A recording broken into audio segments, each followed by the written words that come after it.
শুভ সন্ধ্যা, শুভ নববর্ষের প্রীতি ও শুভেচ্ছা জানিয়ে আজ আমি ইংলিশ টিউশন ক্লাস শুরু করছি। আমার চ্যানেলের নাম পায়োনিয়ার ইংলিশ টিউশন।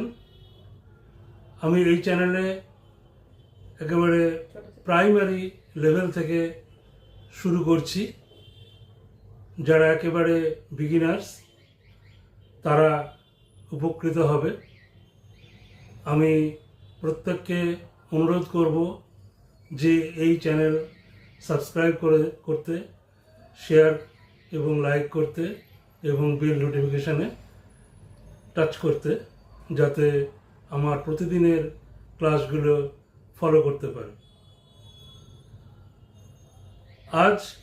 যেহেতু আজ আমি শুরু করছি, তাই প্রথমেই আমি পার্টস অফ স্পিচ দিয়ে শুরু করছি।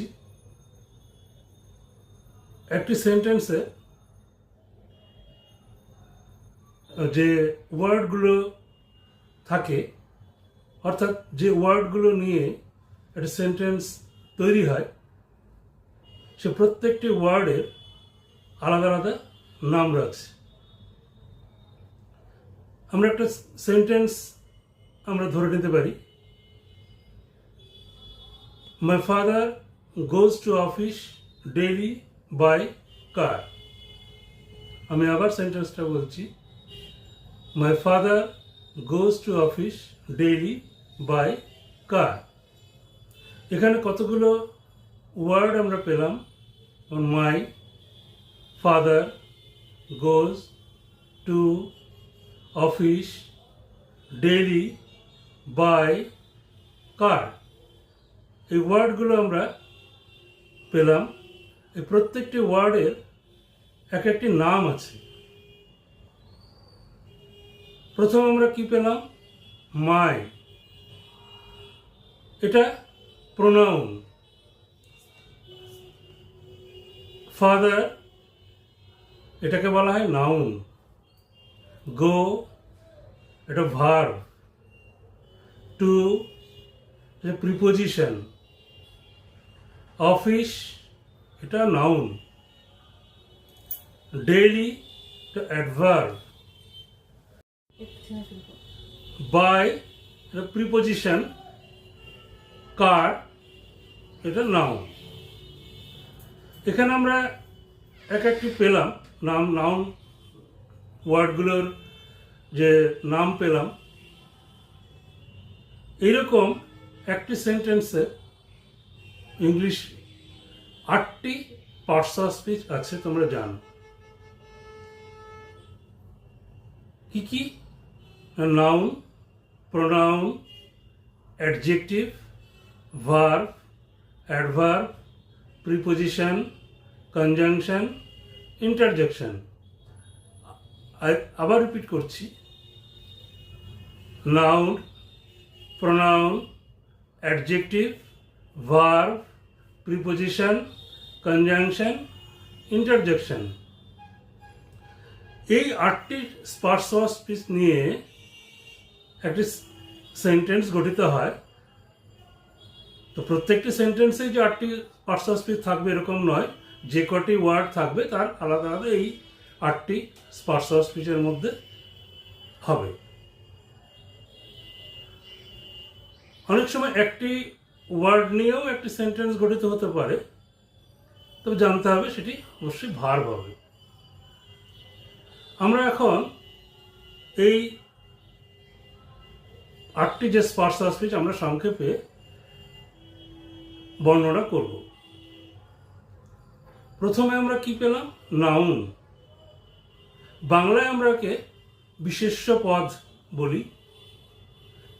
বিশেষ্য পদ আমরা জানি যে কোনো কিছুর নাম বোঝালে তাকে বিশেষ্য পদ বলে। ইংরেজিতেও তাই নাউন বলে, যে কোনো কিছুর নাম বোঝালে আমরা তাকে নাউন বলি। যে Bimal is my friend, Bimal একটি ব্যক্তির নাম, ফ্রেন্ড একটি সম্পর্কের নাম। সুতরাং এই সেন্টেন্সে দুটো নাউন আছে, বিমল এবং friend. He lives in Kolkata, এখানে কলকাতা স্থানের নাম।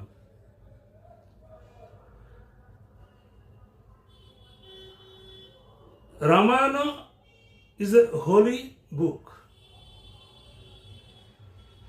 এখানে রামায়ণ ধর্মগ্রন্থের নাম, বুক জিনিসের নাম।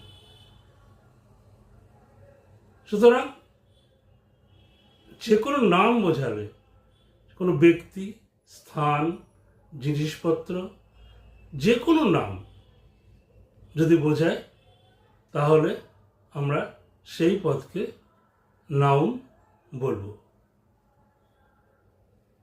এটা pronoun. He lives in Kolkata বলেছি সেন্টেন্সটি, এখানে হি প্রোনাউন। কেন? একই নাম বারবার ব্যবহার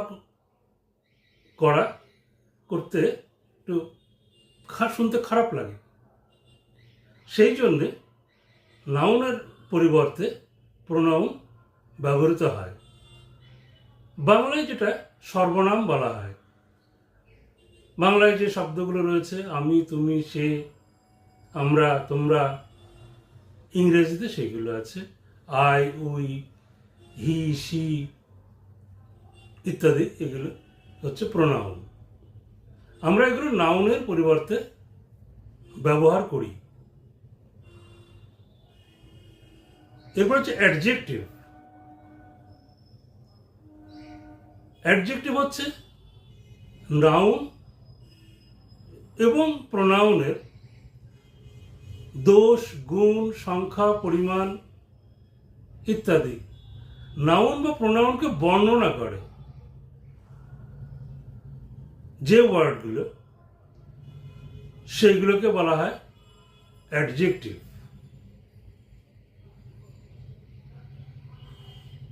Ram is a good boy, Ram কেমন ছেলে, রাম ভালো ছেলে, এখানে গুড শব্দটি হচ্ছে অ্যাডজেক্টিভ। বাংলায় যেটাকে বিশেষণ পদ বলা হয়, ভালো, মন্দ, খারাপ যা কিছু শব্দ, এগুলো হচ্ছে adjective. He is a poor man, poor শব্দটি হচ্ছে অ্যাডজেক্টিভ। এরপরে ভার্ব, যেটা ছাড়া একটি বাক্য সেন্টেন্স গঠিত হবে না, সেটাকে ভার্ব বলা হয়। যে কোনো কাজ, সে কাজকেই ভার্ব বলা হয়। ভার্ব বলা হয় আমরা যে সমস্ত আমরা কাজ করে থাকি, সেই ওয়ার্ড ভার্ব বলা হয়। শুধু কাজ করাই নয়, হওয়া, থাকা, যেমন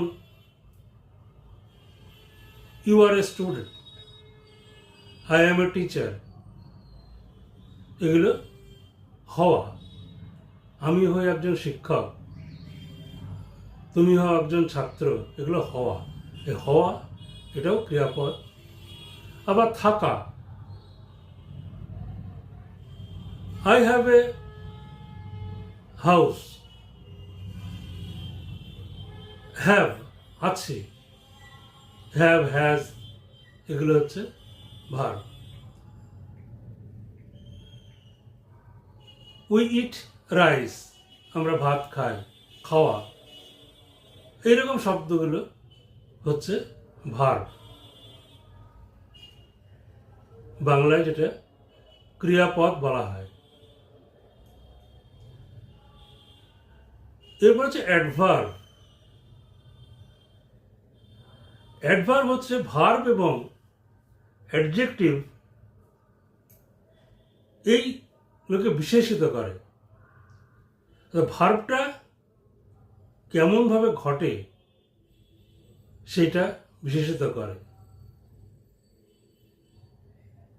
হি গোজ স্লোলি, সে আস্তে আস্তে যায়। সে কেমনভাবে যায়? আস্তে আস্তে যায়। মাই father goes to market daily, আমার বাবা প্রতিদিন বাজারে যান। কতবার যায়? প্রতিদিন যান, ডেইলি।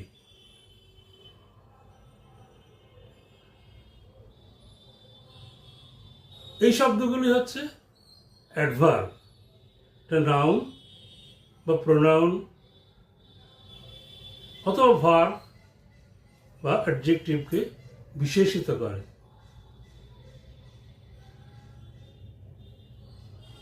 এরপরে হচ্ছে প্রিপোজিশন। প্রিপোজিশন হচ্ছে অব্যয়। বাংলায় আমরা 5 প্রকার যে পদ আমরা জানি: বিশেষ্য, বিশেষণ, সর্বনাম, ক্রিয়া এবং অব্যয়। ইংরেজিতে 8 প্রকার। আমরা এর আগে নাউন, প্রোনাউন, অ্যাডজেক্টিভ এবং ভার্ব, বিশেষ্য, বিশেষণ, সর্বনাম, ক্রিয়াপদ এবং যে অব্যয় এবং যে প্রিপোজিশন, কনজাংশন এবং ইন্টারজেকশন, এই 3টে কি অব্যয়, এবং এই অব্যয়কে যে ভাগ করা হয় সেই যেমন পদান্বয়ী অব্যয়। তো এই প্রিপোজিশন হচ্ছে পদান্বয়ী অব্যয়। প্রিপোজিশন এগুলো নাউন বা প্রোনাউনের আগে বসে। প্রি মানে আগে, নাউনের আগে, নাউন বা প্রোনাউনের, পজিশন মানে প্লেস, অর্থাৎ নাউন বা প্রোনাউনের আগে বসে, তাকে প্রিপোজিশন বলা হয়। এবং এইগুলোর কাজ হচ্ছে বাক্যের যে অন্যান্য শব্দ, সেই শব্দগুলোর সঙ্গে সম্পর্ক স্থাপন করা। পদের মধ্যে অন্বয় অর্থাৎ সম্পর্ক, অন্বয় মানে হচ্ছে সম্পর্ক স্থাপন করা এই প্রিপোজিশনের কাজ। প্রিপোজিশন ওয়ার্ডগুলি তোমরা জানো: in, on, to, from, for, with, by ইত্যাদি। এগুলো হচ্ছে প্রিপোজিশন। কনজাংশন সংযোজক অব্যয়। যে ওয়ার্ডগুলো পদের সঙ্গে এক বা একাধিক পদের সঙ্গে সংযোগ স্থাপন করে সেগুলোকে বলা হয় সংযোজক অব্যয়, কনজাংশন। যেমন অ্যান্ড, বাট, অর, এগুলো হচ্ছে কনজাংশন। আর ইন্টারজেকশন হচ্ছে সমুচ্চয়ী অব্যয়। এগুলো দ্বারা সমস্ত আমাদের যে মনের আবেগ, সেই আবেগগুলো আমরা প্রকাশ করি। যেমন হুররে, এলাস। হুররে দিয়ে যেমন আনন্দ প্রকাশ করি, এলাস দিয়ে যেমন দুঃখ প্রকাশ করি। এইরকম বিভিন্ন ধরনের যে শব্দগুলো আমরা ব্যবহার করি, এইগুলোকে বলা হয় ইন্টারজেকশন। আমি প্রথম দিন এই 8 প্রকার যে পার্টস অফ স্পিচ, এগুলো সম্পর্কে সংক্ষেপে আলোচনা করলাম।